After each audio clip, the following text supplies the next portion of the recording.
This is why people call the media the enemy of the people. Last night there was an event at St. Michael's Church in Belfield, and Mark Latham happened to be one of the speakers that was there. It wasn't his event, but he happened to be speaking there on religious freedom. Now, there was a protest that was planned from this group called Community Action for Rainbow Rights. Rainbow Nazis. So this little group of psychos decided to try and intimidate the event by desecrating a crucifix, smashing it into the ground, throwing things at the church, and having offensive posters on private property.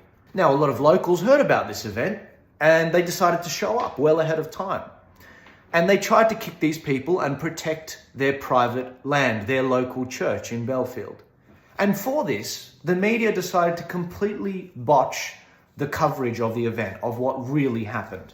No mention of a crucifix getting smashed, no mention of private property damage, no mention of trespassing. Forgive my tone, but the locals in this area are peed off. And this is not the first time this has happened. After this rainbow fascist group got kicked off the land, Chris de Bruyne, a journalist, Chris Scoveries, a friend of mine, he's covered many local protests before.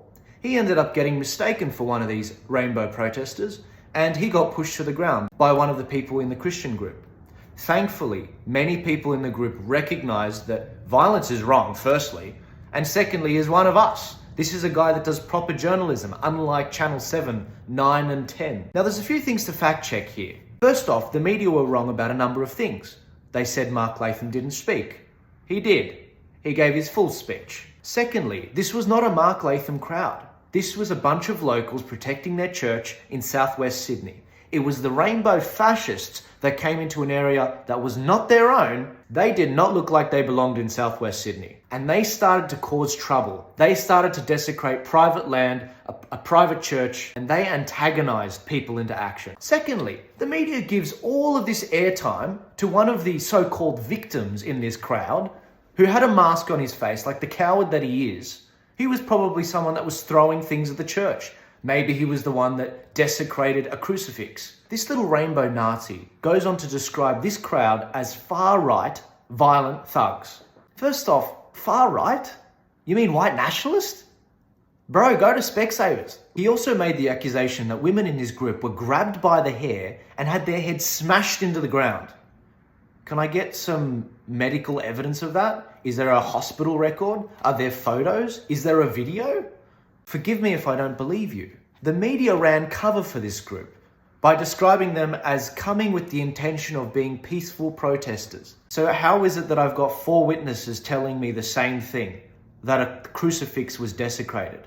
How is it I've got 4 witnesses saying that they threw things at the church, private property, to damage it? The media have lost all credibility and they're just running cover for these bastards. Why is this happening? Well, in short, it's because you're not listening. You're not listening in the political establishment, you're not listening in the media, and people in Western and Southwestern Sydney, they've had enough. Let's give you a timeline. Where does this go back to?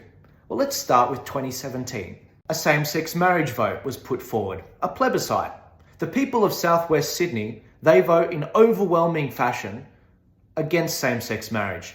12 out of the 17 areas around the entire country happen to be in Western and Southwestern Sydney. They voted no.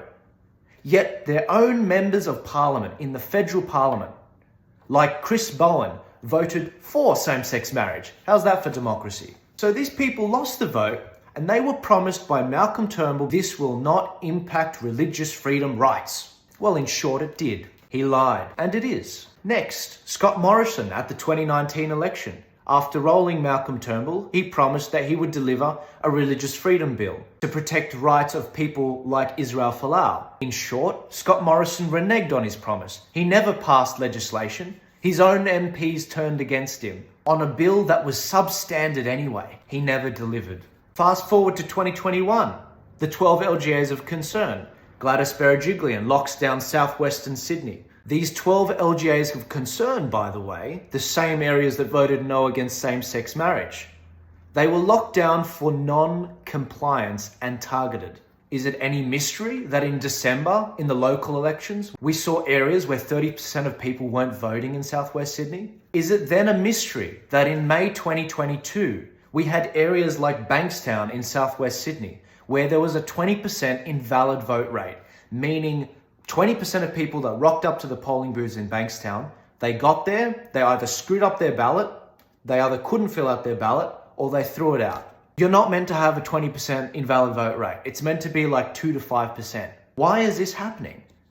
It's because people are getting fed up with the system. It's because you're not listening. 2023, both Dominic Perrottet and Chris Minns from Liberal and Labor, they endorse a bill from Alex Greenwich, which is an anti-religious freedom bill, which will most likely be proposed after this election.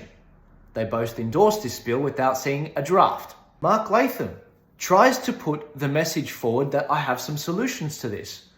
And his event gets shut down. He gets intimidated. He gets berated. The event venue at this church gets vandalized. A crucifix gets smashed. And these rainbow Nazis get cover from the media. Where have I seen this before? Black Lives Matter, America. Protesters from outside of the local area, they come in, they antagonize the community, and the community begs the police, get these people out. Here's a fact check for you. Who called the police? It was the Christian protesters protecting their church. It was an illegal protest by these rainbow fascists. The Christians wanted them out of there. Do you think the Christian protesters actually called the police so that they could have witnesses to them assaulting rainbow protesters? But you know what? These rainbow psychos forgot one thing. You don't just come to southwestern Sydney and think you can just sprout your bull crap and vandalize a church and a crucifix and you're just going to get away with it. I'm not apologizing for violence. I'm just explaining to you, how did we get here? It's because you're not listening. If we don't solve this problem with religious freedom, more people are going to stop showing up to voting, and I don't know how this is going to rear its head. If you get between people and their kids, if you put this indoctrination and hormone blockers and you stop people from preying on their children when they're worried about them going gay, if you stop this, you will have riots on your hands. Worse than this. People will get hurt. I completely condemn all violence, but everyone has their breaking point. And I understand why people are pissed off. This has been 6 years in the making. 6 years of their religion being vandalized. If we don't start getting our vote right in this country, if the pressure in this bottle doesn't actually relieve itself, we're going to see a situation where this is going to become more and more common. If you're not sure who's for your religious freedom and who is, I strongly recommend heading to my site, tpaust.com.au. We have how to vote cards that can show you who is for this rainbow crap and who isn't. We prioritize people that are making sure they stay away from your kids. Free resource. I just don't want a revolution. We can resolve these problems without violence at the ballot box, and that's not too much to ask. Share this video, get it out there. This has left me so angry, specifically because the media have abdicated their responsibility. They're completely propagandizing everything. And did they call anyone on the ground? I bet not. I bet not. Seeing a lot of posts where saying that we should love our neighbour as ourselves and pray for those who persecute us. We do love them. We do pray for those who persecute us. We have. We did it at Channel 10. It was done in Newtown. It was done last Saturday in Hyde Park. We've prayed for them countless times, but they still decided to come to the church and protest against Mark Latham speaking out against the mutilation of children. And then the people that took it into their own hands are considered bad people because they've had enough. They've been pushed to the point where their voices are not being heard. So what else are they supposed to do?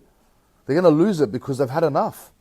Wake up, people. This isn't about attacking people. This is about making a stand and actually drawing a line in the sand and saying, all right, we've had enough. We need change. And you have to take action. And unfortunately, last night was the action.